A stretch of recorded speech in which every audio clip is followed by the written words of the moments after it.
We heard from Cleveland Browns receiver Jarvis Landry, who called out Ravens cornerback Marcus Peters. He's a coward. For what appeared to be video of Peters spitting in Landry's direction during their game Monday night. Peters has released a statement through the Ravens team denying Landry's accusation.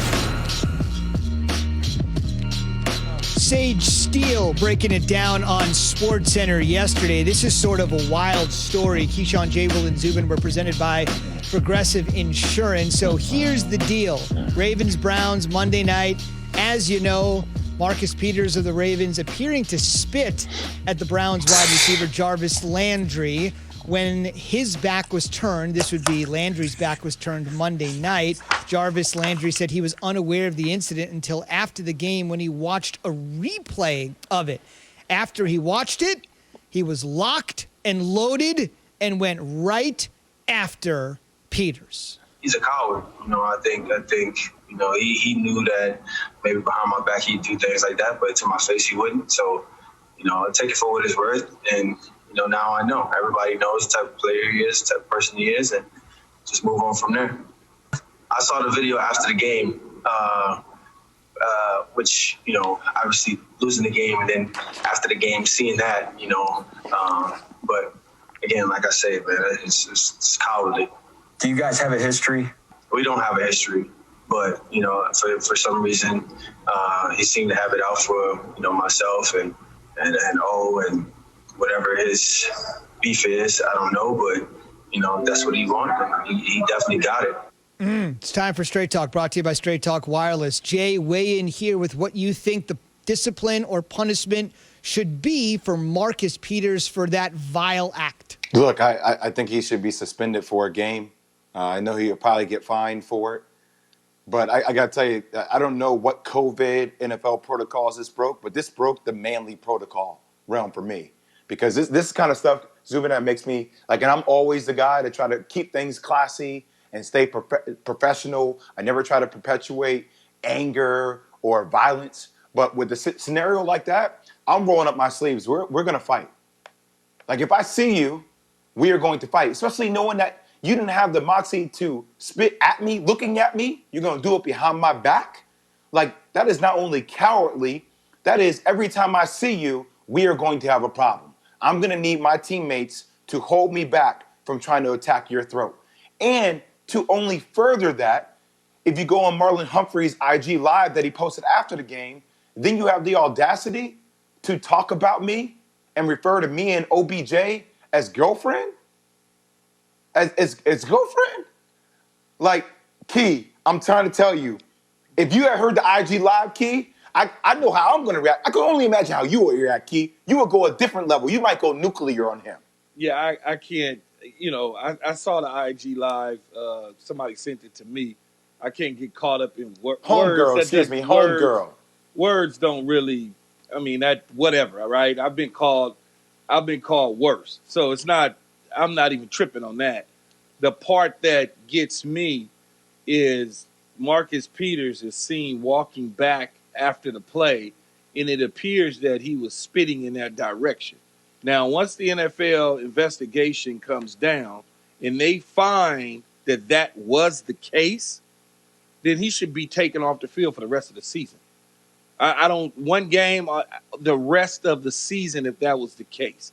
If that's what they find, he should be suspended for the rest of the season because that is disgusting. I will whoop his you-know-what, period. And I like Marcus Peters. I like him. He's from Oakland. He's a California kid. But you have drawn the line, buddy. That is disgusting. It is the worst thing that you could possibly do to a human being. I wish, like hell, somebody would have ever tried that with me. Ever. I'm telling you, you talk about what you would have did, Jay. Game on every time I see you. Even today, as a 48-year-old man with kids, if you spit on me, game on, period. I don't care. You're not going to do that to me. I am not an animal. I'm not an animal. You're not doing that to me. And Marcus knows better. He knows better. It's just he plays with an edge. He has a chip on his shoulder. I get it. But that there, bro, that's not it. Spitting on somebody is spitting at somebody, and then you bring up the COVID situation. Yes, that is a double down at that point. Like, what are you thinking? Like, where's your mind at if that is what your actions were? If that's what you were doing, because I don't know. I can't go off what Landry is saying. I'm going to have to go off with Marcus and what the NFL is saying, because I can't go off of that. It looked like he was spitting in his direction.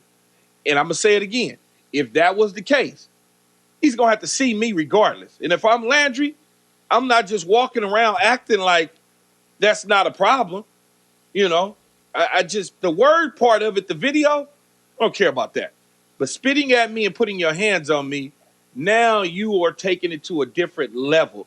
That is some of the most disgusting stuff ever. Key, I don't think this investigation takes that long. I mean, it's right there on the video. I'm saying right there I'm not on saying, the video. Like, I'm not saying, buddy, that it's going to take long. All I'm saying is if they come to a conclusion that is what it was, and that's what took place, then it's not a 1-game suspension. The ruling is not a 1-game suspension. It's a simple, you won't be playing for the rest of the season, bro. See you in 2021. That's just it. That's it. That's some nasty. That is nasty, man. That's nasty. I go all the way back. I've seen it done many times in the National Football League in my playing career and in my post career. But the one that sticks out to me the most is when Bill Romanowski did that to J.J. Stokes. If I'm J.J., every time I see Bill Romanowski, game on, period. That just, it's gross. Yeah, you got to be old enough to remember that particular incident between Romanowski, the linebacker, and the 49ers wide receiver, but that's where I first go back to as well. Key, in our final minute, the line that really gets me from Landry looking ahead is, quote, about Peters, quote, everybody knows the type of player he is, the type of person he is. Talented but troubled. He's a 2-time All-Pro, but it's notable that a guy with that much talent hasn't been able to stick on a team very long. You know, I don't want to get into his if he's troubled or these. People leave teams for many reasons, right? He's never been from what I can remember. He's never been thrown in jail. He's never did those sort of things. So I don't want to say that he's troubled. Again, people leave teams for many different reasons. One would tell you that I was a troubled football player, so I left the Jets and left Tampa Bay and left Dallas. That's not true. People will form their own narrative about who you are. One thing that I will say is he's a good football player, and he certainly plays with an edge on and off the field. That's what I would say. Okay, fair enough. And maybe he went over the edge with that edge in this particular incident. Straight Talk Wireless, no contract, no compromise. The NFL insider, Diana Rossini, is going to join us on the Shell Pennzoil Performance Line in 15 minutes. But on the way, if Drew Brees can't go this weekend in this giant game against the Chiefs, Key thinks the choice is simple. It's got to be Jameis Winston, not Taysom Hill. His rationale on the way after Key has this from Dr. Pepper.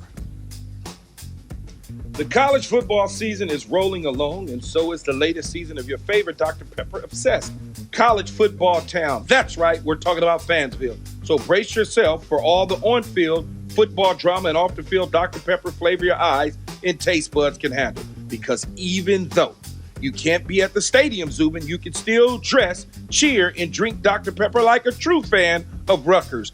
Head to a store near